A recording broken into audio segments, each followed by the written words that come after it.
बच्चों हम लोग पिछले वीडियो तक क्वेश्चन नंबर 8 तक हम लोग देख चुके थे। आज क्वेश्चन नंबर 9 देखेंगे। कक्षा 10 के सभी छात्र एक एक क्वेश्चन को करके बहुत ही मेहनत और ईमानदारी के साथ सॉल्व करेंगे, पढ़ेंगे, जिससे कि उनका बोर्ड एग्जाम में बहुत बढ़िया से बढ़िया नंबर आए। चलिए आज हम लोग देख लेते हैं क्वेश्चन नंबर 9 क्या है।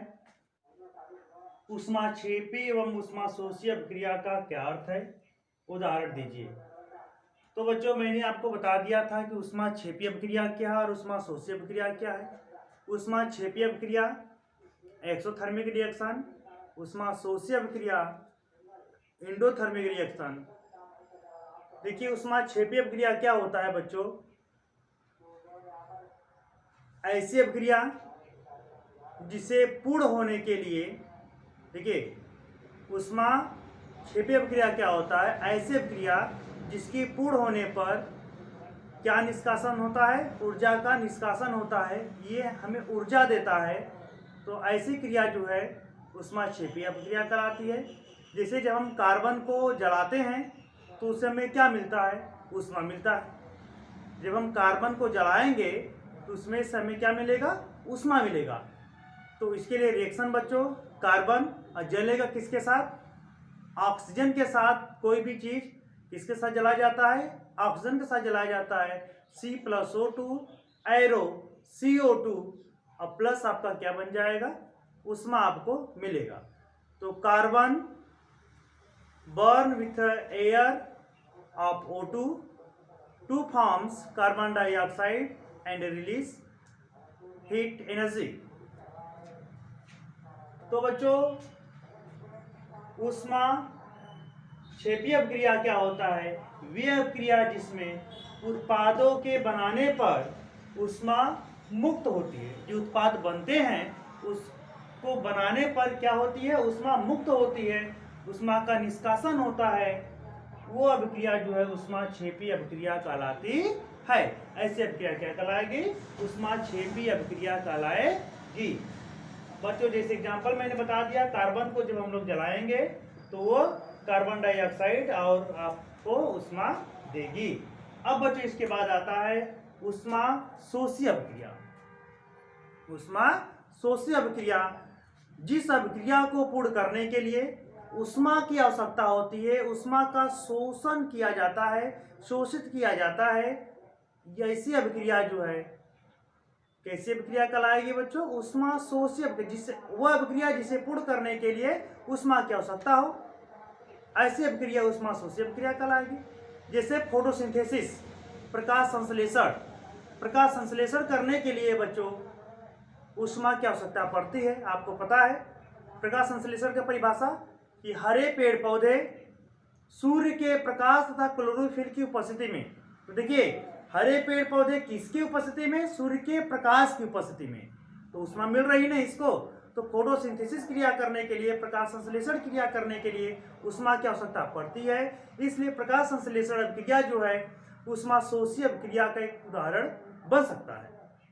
तो ऐसी अभिक्रियाएं जिसे पूर्ण होने के लिए ऊष्मा की आवश्यकता होती है ऊष्माशोषी अभिक्रिया कहलाती है। ठीक, देख लीजिए फोटोसिंथेसिस का रिएक्शन, कार्बन डाइ, अब हम लोग परिभाषा जानते हैं ना, हरे पेड़ पौधे सूर्य के प्रकाश तथा क्लोरोफिल की उपस्थिति में कार्बन डाइऑक्साइड तथा जल से संयोग करके अपना भोजन स्वयं बनाते हैं तथा ऑक्सीजन गैस को मुक्त कर देते हैं। यह क्रिया प्रकाश संश्लेषण क्रिया कहलाती है। देखिए हरे पेड़ पौधे सूर्य के प्रकाश क्लोरोफिल की उपस्थिति में कार्बन डाइऑक्साइड तथा जल से संयोग करके अपना भोजन स्वयं बनाते हैं तथा ऑक्सीजन गैस को मुक्त कर देते हैं। यह क्रिया जो है ऊष्माशोषी अभिक्रिया कहलाती है। सारे बच्चे इसको लिख लेंगे और अच्छी तरह से याद कर लेंगे। मैंने आसान उदाहरण लेकर के आपको दिया है कि आपको किसी भी प्रकार की कोई दिक्कत न हो। आप जिस सब्सटेंस के बारे में जानते हैं, जिसका फार्मूला आपको याद है, मैंने ऐसे ही छोटे छोटे सब्सटेंसों को लेकर के इनके रिएक्शन को खोल किया। जैसे कार्बन सबको पता है, ऑक्सीजन सबको पता है, कार्बन डाइऑक्साइड सबको पता है, कार्बन डाइऑक्साइड फिर यहाँ पे देखिए आ गया, जल यहाँ पे आ गया, और यह आपको प्रोटोन ग्लूकोज माइटोस जो भी है ये भोजन, ये भी सूत्र सबको पता है, और ऑक्सीजन का भी सूत्र पता है। मैंने ऐसे ऐसे सब्सटेंसों को चुना है जो सारे बच्चे इनके बारे में कुछ ना कुछ जानते हो, इसके सूत्र को जानते हो, इसके नाम सुने हो, तो उनको उदाहरण देने में किसी भी प्रकार की कोई दिक्कत नहीं होगी।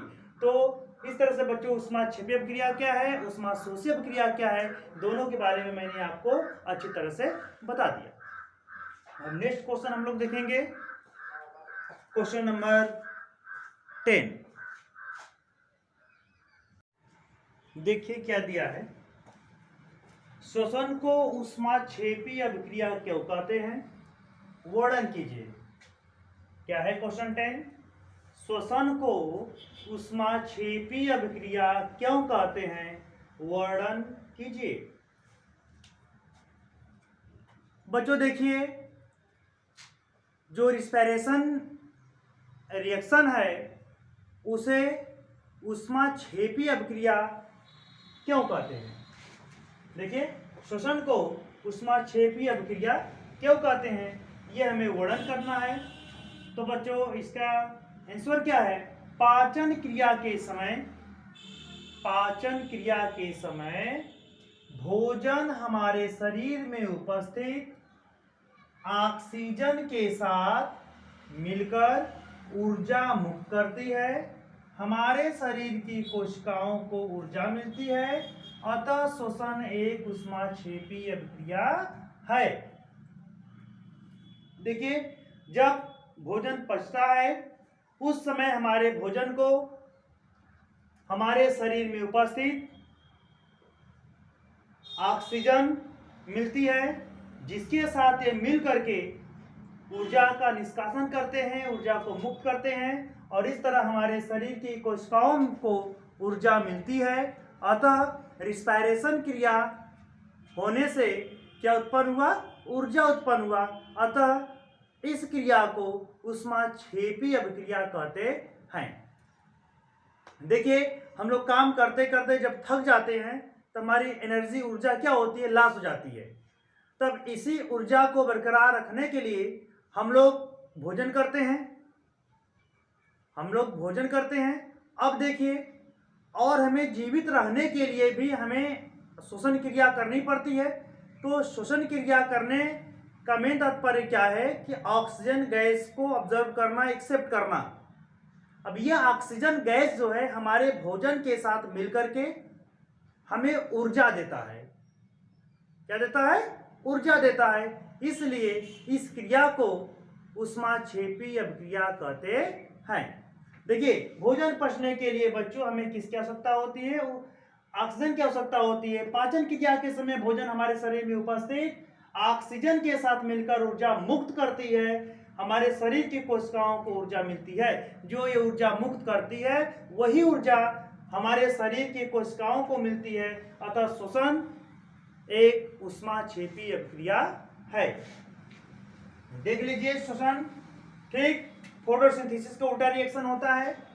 C6H12O6 ये आपका ग्लूकोज है, ऑक्सीजन के साथ क्रिया करेगा तो देखो कार्बन डाइऑक्साइड और वाटर को बनाएगा। इस तरह से हमें क्या मिलेगा बच्चों, ऊर्जा मिलेगा। हमारे शरीर की कोशिकाओं को क्या मिलेगा, ऊर्जा मिलेगा। क्लियर।